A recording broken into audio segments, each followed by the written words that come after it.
Olá, meus amigos de Ideal Espírita. Então, Márcia, quer dizer que você falou que os processos de autoconhecimento, os processos de evolução se dão pela dor? Comparando aí com os dentes, para movimentá-los, criar essa dinâmica, a gente vai sentir um desconforto, a gente vai sentir uma dor, vai cutucar algumas feridas, vai criar feridas. É pela dor que a gente evolui. Meu nome é Márcia Mendes, você está no canal Reflexão Espírita do Dia. O que você acha disso? Você acha que só pela dor é que a gente evolui? Não. A gente evolui pelo amor. Vamos lembrar o que eu falei ontem? Em que a lei do amor é a lei fundamental, é a lei maior. Então é pelo amor que a gente evolui, não é pela dor. A dor é só uma amiga, companheira do caminho. Isso mesmo, eu falei amiga. Amiga, companheira da nossa jornada evolutiva, que ela vem para cutucar a gente. Opa, presta atenção. Olha para onde você está indo, perceba aquilo que você está fazendo, mude essa forma de ser no mundo. Então, é um chamado, é uma amiga para nos lembrar do nosso propósito aqui. E o nosso propósito é fazer o bem, é praticar a caridade. Por isso que o lema da doutrina espírita é somente, né, a caridade é que nos salva. Porque a salvação, ela não é algo que a gente recebe. Então, Deus vai nos salvar, Jesus vai nos salvar, algum ser iluminado vai nos salvar, vai nos curar, vai nos retirar dessa situação. Eu mencionei ontem o vídeo, né, do documentário na Netflix, que fala sobre o Moisés, né, principalmente a passagem do Êxodo, que retrata, né, esse momento da Páscoa também, em que os hebreus estavam lá no Egito, eram escravos, de uma forma muito simplificada, tá? 400 anos vivendo naquela situação, olha, 400 anos vivendo naquela situação. O que a gente acaba fazendo? Só vive aquilo, aprendeu a viver daquela forma. Então, o que a gente vê nos processos de escravidão? Tem livros que tratam, né, a servidão voluntária, né, desobediência civil. Esses livros são interessantes para a gente pensar que pessoas que não eram escravas, então eram livres, como foram, por exemplo, os africanos, eles viviam de uma forma livre, até que eles foram capturados, trazidos para aqui para o Brasil, principalmente. O Brasil foi o último a fazer uma abolição da escravatura. Essa é uma história, uma parte vergonhosa da nossa história, mas é uma realidade. O que a gente fez? Trouxe essas pessoas que eram livres para viverem de forma aprisionada, então como escravos. Os filhos dessas pessoas que viviam nessa condição de escravidão, elas conheceram a escravidão, elas já nasceram nessa condição. E assim sucessivamente, elas nascem em condições de escravidão. E assim estava lá também no Egito, né? Os hebreus viviam nessa condição há 400 anos, eram muitas gerações vivendo aquela realidade, era aquilo que eles conheciam por verdade, por ser real. Só que a nossa realidade é sermos livres, é vivermos relações de fraternidade. Essa é a verdade da lei do amor. Então, quando a gente começa a se desviar da lei do amor, a gente vai precisar de uma condição para nos alertar disso. Então, a dor, ela vem nesse sentido. O trauma, ele surge, né? A ferida surge na nossa vida para nos mostrar que algo ali está interferindo na nossa forma de ser no mundo, que corresponde com a realização do nosso propósito. A evolução. Então, todas essas dores do mundo é porque houve anos e anos, décadas e séculos de desvio do propósito. Então, nós vamos evoluir é pelo amor, não é pela dor. A dor só comunica a necessidade que nós temos de rever. Mas a partir do momento em que aquilo tudo foi mexido, lembra que eu falei dos meus dentes? Eu contei a história desde o iniciozinho. Eu usei chupeta, então eu usei um fator externo que alterou, né, a minha arcada, a posição dos meus dentes. Eu usei um instrumento ali externo. Então, você está dizendo que não se deve usar chupeta? É isso aí, estou dizendo isso. Mas as crianças usam, quanto antes tirar, melhor. Quanto mais demorar, mais efeitos tem. É uma ação que vai gerar efeitos. Então, depois eu fui usar um aparelho, né? Eu fui mexer fui movimentar os dentes, movimentar aquilo que estava já posto, mas que foi provocado por uma ação externa, né? O uso da chupeta. Então, vamos lá, acompanhe esse raciocínio. Eu arranquei o dente, então, outra ação externa, que retirei elementos. Então, eu me modifiquei muito, muito, muito, ao ponto que os dentes, eles estavam tentando se posicionar, eles estavam tentando achar um caminho.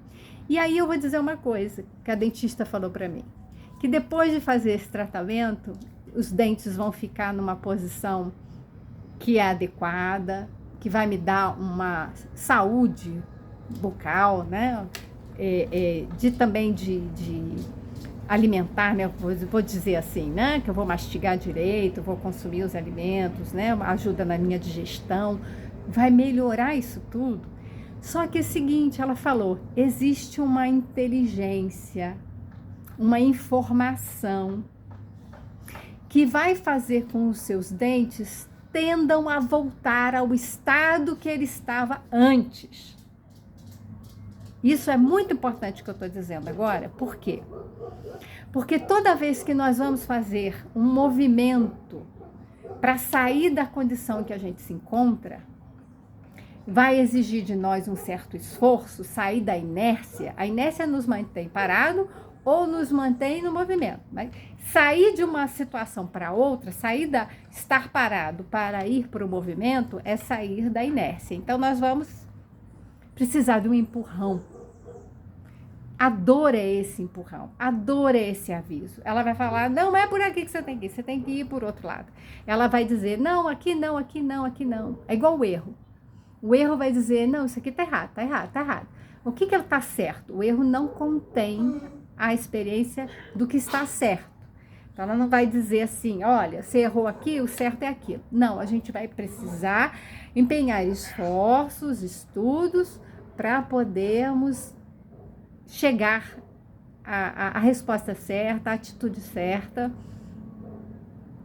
Então, exige de nós atenção, presença, investimento, energia, para que a gente modifique. É igual aquela história de fazer ginástica, né? Mas o que acontece?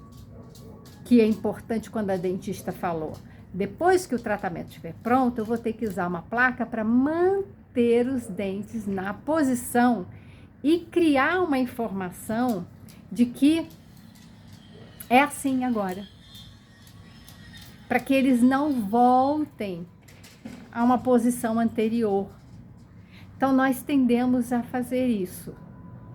Se a gente não tiver atento àquilo que a gente está fazendo, não estiver envolvido, não estiver ali criando uma disciplina. Por que Emmanuel falou da importância da disciplina para Chico? Porque é preciso manter disciplina. Disciplina nos estudos, disciplina no pensamento. Então é muito fácil. Se eu só reclamo, eu treinei meu pensamento para reclamar, para ver o problema. Tá? Então, para modificar isso, é preciso treinar o nosso pensamento para que ele veja as coisas boas ou não faça julgamentos. Exige treino, esforço, dedicação, é disciplina. Disciplina para a gente mudar a forma como a gente pensa, age, sente. Precisa de disciplina, precisa de tomada de consciência. É como se a gente, depois que a gente entendeu o que a gente precisa fazer, certo? Vamos precisar lembrar disso o tempo todo. Nós vamos precisar colocar essa plaquinha para manter no lugar, até o tempo em que isso se estabelecer. Então, a gente precisa, quando a gente perde peso, por exemplo, a gente precisa manter a dieta para ficar com aquele peso durante alguns anos, para que a informação se consolide. Para que assim, olha, é esse o peso que você vai ficar, é esse peso que o corpo vai manter. Né? Se a gente ficar toda hora modificando, essa informação ela oscila, ela não se fixa, ela não se prende. A gente precisa de práticas para nos mantermos, para consolidar aquilo que nós aprendemos, consolidar aquilo que nós passamos a fazer. Então, vamos lá. Nós evoluímos pelo amor, é a lei do amor. A dor, ela vem para sinalizar. Então, se você está passando por um momento em que a dor está sinalizando, a gente vai precisar fazer uma pausa para cuidar, para olhar para essa dor, para cuidar. E isso é o desconforto que eu falei. Não é gostoso olhar para as nossas dores e tentar entender e ainda falar assim, caramba, eu vou ter que mexer nisso tudo aqui. Mexer nisso tudo aqui dói, gera um desconforto, leva tempo. Leva tempo. Eu vou usar um aparelho, por exemplo, praticamente 1 ano. Vai levar tempo. Na época que eu fui colocar o aparelho fixo, em menos de 2 anos não se ficava pronto. Agora, em menos de 1 ano já consegue ficar pronto. Por quê? Porque nós evoluímos em inteligência, nós evoluímos com os recursos, nós podemos aproveitar tudo que tem à nossa disposição. Hoje nós sabemos mais. Hoje nós temos pessoas que estão preparadas. Então, hoje nós temos estudos sobre trauma que ajudam muito. Nós temos meditação. Qualquer pessoa pode pegar o YouTube, assistindo esse vídeo aqui, pode assistir vídeos de meditação. A gente faz meditação também, a gente faz uma respiração. Então, hoje eu vou trazer para a gente um exercício de respiração, porque naqueles momentos em que a gente está sentindo a dor, que a gente está sentindo aquele pico de ansiedade, que a gente está sentindo aquele desconforto, a gente vai precisar fazer a respiração. Eu já comecei aqui, vamos, acomode-se, faça uma respiração profunda e suave. Eu não expliquei o porquê dessa respiração, né? Já fui colocando, a gente já foi fazendo. Essa respiração, ela é um primeiro passo. Então, nós vamos aqui de passo em passo. Passinho a passinho, com calma. Tá doendo? Tá com seu coração acelerado? Tá com a sua pressão baixa? Tá com a sua pressão alta? Tá sentindo dor no estômago? Tá cansado? Tá triste? você está precisando de um colo, a gente pode se dar todo esse carinho, toda essa atenção. A gente pode dar informação para o nosso corpo de que a gente está cuidando dele. A gente pode dar informação para a nossa alma, ou seja, para a gente mesmo, de que, olha, eu me amo, eu sou digna do amor e eu estou me cuidando. Eu estou com dificuldades, mas eu estou também com o suporte que eu preciso. Eu estou amparada. Então, a respiração é um primeiro momento em que a gente vai se preparar para receber essa calmaria em nós, para receber as intenções de cura.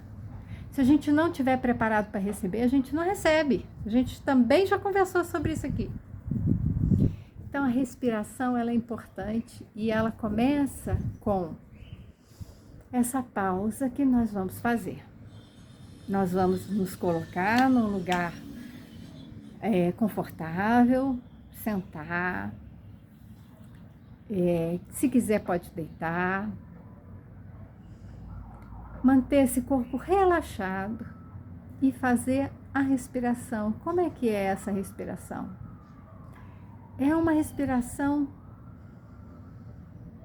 pelo nariz profunda, né? Inspira e solta pela boca, devagar. Você está com a pressão muito baixa? Recomendo que não faça essa respiração de soltar o ar devagar. Mas você pode soltar no mesmo tempo que inspira. Então, inspira em 4 tempos, 3 tempos, 4 tempos. Então, 1, né? Inspira em 4 segundos, 4 tempos. E solta em 4. Tá? Se você tiver com pressão alta, você vai inspirar em 4 tempos e expirar em 6 a 8 tempos. Então, tem que ser mais lenta, soltar o ar mais devagar.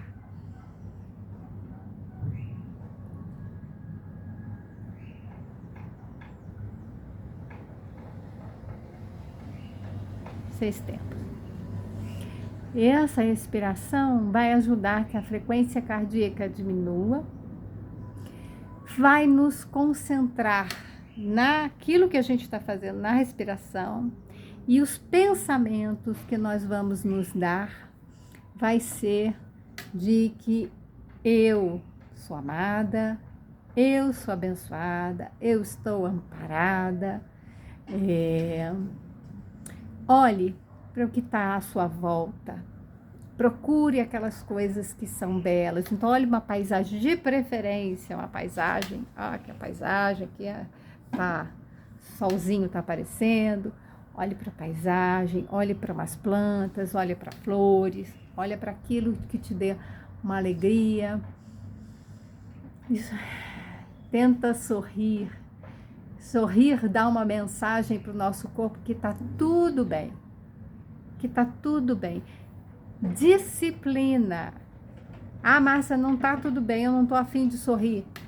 Essa é a mudança de pensamento, de postura que a gente está falando desde o início. Se você não quer sorrir, não quer pensar nas coisas boas, porque só não tem coisas boas, só tem coisas ruins, você está ainda preso àquela condição que te causa sofrimento. Para sair do sofrimento é sair da inércia. Precisa fazer esse movimento. Precisa pensar em coisas diferentes. Mas tá doendo, eu tô sentindo a dor, mas tá cansado, eu tô cheio de problema. O pensamento vai te manter na dor, vai te manter prisioneiro. Lembra que eu falei da escravidão? Voltando para aquela história. Moisés precisou ficar pelo menos uns 40 anos no deserto, antes de que o povo pudesse chegar na terra prometida. Né? Eles estavam indo para Canaã, antes deles chegar, eles não podiam ir direto para lá, sair do Egito, atravessar o deserto e chegar lá. Eles não podiam, porque eles precisavam da disciplina. O que Moisés levou para eles?